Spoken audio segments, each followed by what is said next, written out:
భారత్ చేతిలో ఎన్నిసార్లు చావు దెబ్బలు తిన్నా పాకిస్తాన్కు బుద్ధి రావట్లేదు. డ్రోన్ దాడులతో కాశ్మీర్ సరిహద్దుల్లో పదే పదే భారత్పై రెచ్చగొట్టే చర్యలకు దిగుతోంది. అసలు పాక్కు ఇంత ధైర్యం ఎక్కడిది? శత్రు దేశానికి ఇన్ని వందల డ్రోన్లు ఎక్కడి నుంచి వస్తున్నాయి అనే ప్రశ్నలకు వినిపిస్తున్న ఒకే ఒక్క సమాధానం టర్కీ. టర్కీ ఇచ్చిన డ్రోన్లతోనే భారత్పై దాడులకు తెగబడుతోంది పాకిస్తాన్. అసలు ఈ రెండు దేశాల మధ్య ఉన్న సంబంధాలేంటి? భారత్ చేసిన సాయాన్ని కూడా మరచి టర్కీ పాక్కు ఎందుకు ఆయుధాలు సాయం చేస్తుంది?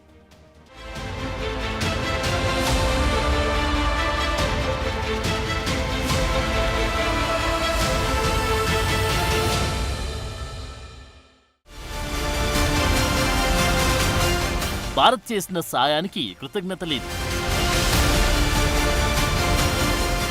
ఆపదలు ఆదుకున్నారనే ఆలోచన లేదు. టర్కీ తన నీచబుద్ధిని బయటపెట్టుకుంది. ఆపదలో ఎంతో సాయం చేసిన ఇండియాని పూర్తిగా మర్చిపోయింది. భారత్ శత్రుదేశమైన పాకిస్తాన్తో చెట్టాపట్టాలేసుకుని షో చేయడమే కాదు, పాక్కు సైనిక సాయం కూడా చేస్తుంది టర్కీ. విమానాల్లో డ్రోన్లు, మిసైళ్లతో పాటు ఇతర ఆయుధాల సామగ్రిని పాక్కు సరఫరా చేసింది. టర్కీ ఇచ్చిన డ్రోన్లని పాక్ భారత్పై ప్రయోగిస్తూ ఉన్న ఇండియన్ ఆర్మీ వాటిని బూడిద చేస్తుంది. మన దగ్గరున్న బలమైన ఎయిర్ డిఫెన్స్ సిస్టమ్స్ పాక్ డ్రోన్లను గాల్లోనే పేల్చేస్తున్నాయి. గురువారం పాకిస్తాన్ భారీ స్థాయిలో భారత్పై డ్రోన్ దాడులు చేసింది. దాదాపు 400 డ్రోన్లను ప్రయోగించింది. వాటన్నిటినీ భారత్ కూల్చేసింది. ఆ శకలాలను పరిశీలించగా అవన్నీ టర్కీ మేడ్ డ్రోన్లని తేలింది. అయితే 2023లో టర్కీలో భూకంపం వచ్చి ఆ దేశం పూర్తిగా నష్టపోయింది. ఆ సమయంలో ఆపరేషన్ దోస్త్ పేరిట భారత్ ఆర్మీని పంపి $8,45,000 విలువైన సామాగ్రిని అందజేసి రక్షణ చర్యలతో ఆదుకుంది. భారత్ చేసిన సాయాన్ని మరచి టర్కీ పాకిస్తాన్కు సాయం చేయడంపై విమర్శలు వస్తున్నాయి. చేసిన సాయానికి కృతజ్ఞత చూపకపోయినా పర్వాలేదు, కానీ ద్రోహం చేయడం ఎంతవరకు కరెక్ట్ అనే ప్రశ్నలు వస్తున్నాయి. ఇప్పుడు టర్కీ చేస్తుంది అదే. ఆ దేశంలో భారీ భూకంపం సంభవించినప్పుడు సాయం ప్రకటించిన తొలి దేశం భారత్. ఆపరేషన్ దోస్త్ పేరిట భారీగా మానవతా సాయాన్ని అందించింది. బాధితులకు ఆహారం, మందులు సరఫరా చేయడానికి ప్రత్యేకంగా కిసాన్ డ్రోన్లను పంపింది ఇండియన్ గవర్నమెంట్. అప్పుడు మనం మానవత్వాన్ని చూపితే దాన్ని మరచి భారత్పై దాడికి పాకిస్తాన్కు డ్రోన్లను పంపింది. టర్కీ అధ్యక్షుడు ఎర్డోగాన్కు ముందు నుంచి భారత్ అంటే విపరీతమైన ద్వేషముంది. కాశ్మీర్ అంశంలోనూ ఎర్డోగాన్ అనేకసార్లు అంతర్జాతీయ వేదికలపై భారత్పై విమర్శలు గుప్పించారు. పహల్గామ్ ఉగ్రదాడి జరిగిన తర్వాత ప్రపంచ దేశాలన్నీ టెర్రరిస్ట్ అటాక్ ని ఖండించాయి. ఇదే సమయంలో పాక్ ప్రధాని షెహబాజ్ షరీఫ్ ని కలిశారు ఎర్డోగాన్. పాకిస్తాన్కు వత్తాసు పలికారు. పహల్గామ్ దాడిని ఖండించలేదు సరికదా, టెర్రరిస్టుల చేతిలో ప్రాణాలు కోల్పోయిన అమాయక టూరిస్టుల కుటుంబాలకు సానుభూతి కూడా వ్యక్తం చేయలేదు. పైగా పహల్గామ్ ఉగ్రదాడి జరగగానే పాకిస్తాన్పై భారత్ దాడి చేస్తుందని టర్కీ ముందే ఊహించింది. ప్రపంచమంతా భారత్కు సంఘీభావం తెలుపుతున్న టైంలో 6 సైనిక విమానాల్లో పాక్కు ఆయుధాలను పంపింది ఎర్డోగాన్ ప్రభుత్వం. టర్కీకి చెందిన C-130 ఈ హెర్క్యులస్ విమానం ఏప్రిల్ 28న పాకిస్తాన్లో దిగిన విషయాన్ని అంతర్జాతీయ ఎయిర్ ఇంటెలిజెన్స్ సంస్థలు గుర్తించాయి. అయితే ఇంధనం నింపుకునేందుకే తమ యుద్ధ విమానం అక్కడ దిగిందని ప్రకటించి తప్పించుకునే ప్రయత్నం చేసింది టర్కీ. తర్వాత ఓ యుద్ధ నౌకను కూడా కరాచీ పోర్టుకు పంపింది. ఇప్పుడు టర్కీ పంపిన డ్రోన్లని భారత్పై ప్రయోగిస్తుంది పాకిస్తాన్. పహల్గామ్ దాడి జరిగిన తర్వాత ముస్లిం దేశాలు టర్కీ, అజర్బైజాన్ మాత్రమే పాకిస్తాన్కు మద్దతుగా నిలిచాయి. పాకిస్తాన్, టర్కీ మధ్య దశాబ్దాల క్రితం నుంచే సంబంధాలున్నాయి.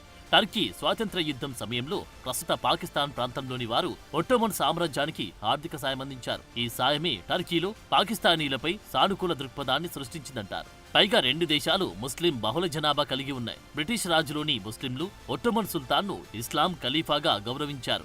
ఇది రెండు దేశాల మధ్య మతపరమైన సంబంధాలు బలపరిచింది. పాకిస్తాన్ స్థాపకుడు మహమ్మద్ అలీ జిన్నా, టర్కీ స్థాపకుడు ముస్తఫా కెమాల్ అటాటర్కీని ఆదర్శంగా భావించి పాకిస్తాన్ని ఆధునిక రాష్ట్రంగా అభివృద్ధి చేయాలని ఆకాంక్షించారు. టర్కీ రాజధాని అంకారాలోనూ జిన్నా పేరిట ఓ ప్రధాన రోడ్డు ఉంది. అలాగే పాకిస్తాన్లోనూ అటాటర్క్ పేరిట రోడ్లున్నాయి. పాక్లో ఒట్టోమన్ శైలిలో టర్కీ ఓ మసీదును కూడా నిర్మించింది. 1950లలో పాక్, టర్కీ, అమెరికా బ్లాక్లో భాగంగా ఉండి కమ్యూనిజానికి వ్యతిరేకంగా సహకరించాయి. 1951లో ఈ రెండు దేశాల మధ్య శాశ్వత స్నేహ ఒప్పందం కుదిరింది. 1954లో టర్కీ, పాకిస్తాన్ స్నేహం, సహకార ఒప్పందంతో రక్షణ సంబంధాలు బలపడ్డాయి. ఈ మధ్యకాలంలో రెండు దేశాలు రక్షణ రంగంలో సహకారాన్ని మరింత బలోపేతం చేశాయి. టర్కీ డ్రోన్లు, మిసైళ్లు, యుద్ధ నౌకలు సరఫరా చేసింది. అదేవిధంగా 5th జనరేషన్ ఫైటర్ జెట్ అభివృద్ధిలోనూ రెండు దేశాలు పరస్పరం సహకరించుకుంటున్నాయి. ఉమ్మడి సైనిక విన్యాసాలు కూడా నిర్వహించాయి. టర్కీ పాకిస్తాన్కు ఆయుధాలు సరఫరా చేయడమే కాదు, పాకిస్తాన్ F-16 యుద్ధ విమానాల అప్గ్రేడేషన్లు టర్కీకి సహకరిస్తుంది. అంతేకాదు పాకిస్తాన్ ఎయిర్ ఫోర్స్ టర్కీ పైలట్లకు ట్రైనింగ్తో పాటు సాంకేతిక సహకారం అందిస్తుంది.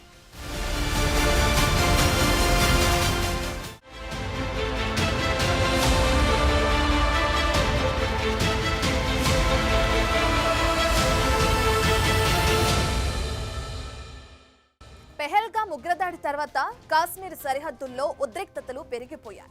ఈ సమయంలో పాకిస్తాన్ సైనిక సామర్థ్యాలు బలహీనంగా ఉన్నాయని రిపోర్టులు సూచించాయి.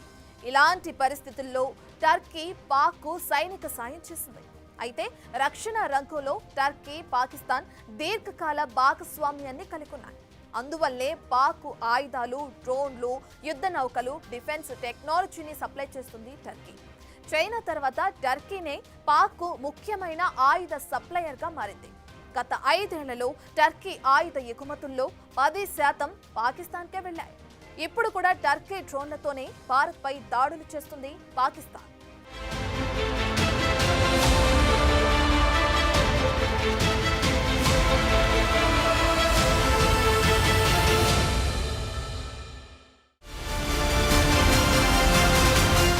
టర్కీ ఇచ్చిన డ్రోన్లతో కవ్వింపు చర్యలకు దిగుతూ పాకిస్తాన్ ఓవరాక్షన్ చేస్తుంది. అయితే టర్కీ డ్రోన్లని, పాక్ మిసైలని ఇండియన్ ఎయిర్ డిఫెన్స్ సిస్టమ్ చాలా సులభంగా దెబ్బతీస్తున్నాయి. ఇప్పటి వరకు పాక్ వాడిన డ్రోన్లలో టర్కీ నుంచి దిగుమతి చేసుకున్న అసిస్గార్డ్, సొంగర్ డ్రోన్లే ఎక్కువగా ఉన్నాయి.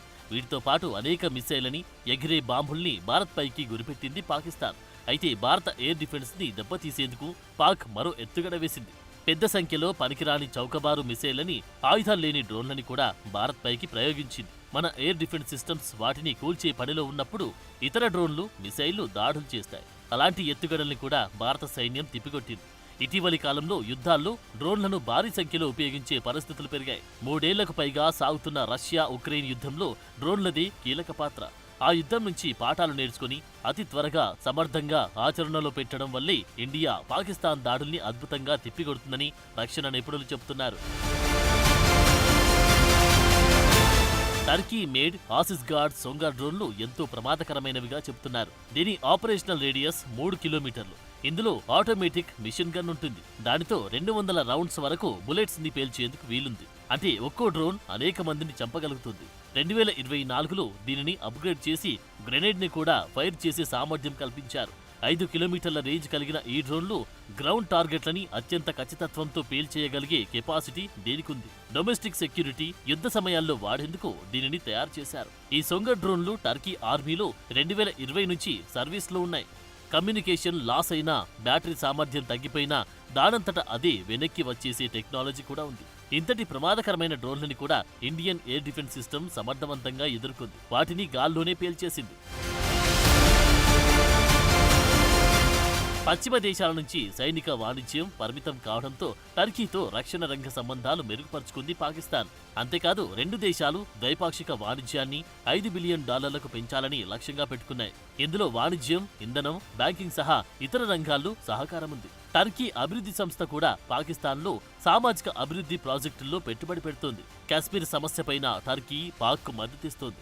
ఐక్యరాజ్యసమితి ఆధ్వర్యంలో జనాభిప్రాయ సేకరణతో సమస్యను పరిష్కరించాలని వాదిస్తోంది. టర్కీ అధ్యక్షుడు ఎర్డోగాన్ సైతం ఐక్యరాజ్యసమితి సర్వసభ్య సమావేశంలోనూ, పాకిస్తాన్ పార్లమెంట్లోనూ ఈ విషయాన్ని ప్రస్తావించారు. మరోవైపు పాకిస్తాన్ టర్కీకి సైప్రస్ సమస్యపై మద్దతిస్తోంది. ఆర్మేనియన్ జెనోసైడ్ ని గుర్తించడానికి నిరాకరిస్తుంది. 2023 టర్కీ భూకంపం సమయంలో పాకిస్తాన్ సాయం చేసింది. పాక్ నేవీ టన్నుల కొద్దీ సహాయ సామాగ్రిని సరఫరా చేసింది. వాస్తవానికి టర్కీ ప్రెసిడెంట్ ఎర్డోగాన్ ఇస్లామిక్ ప్రపంచంలో నాయకత్వ పాత్రను కోరుకుంటున్నారు.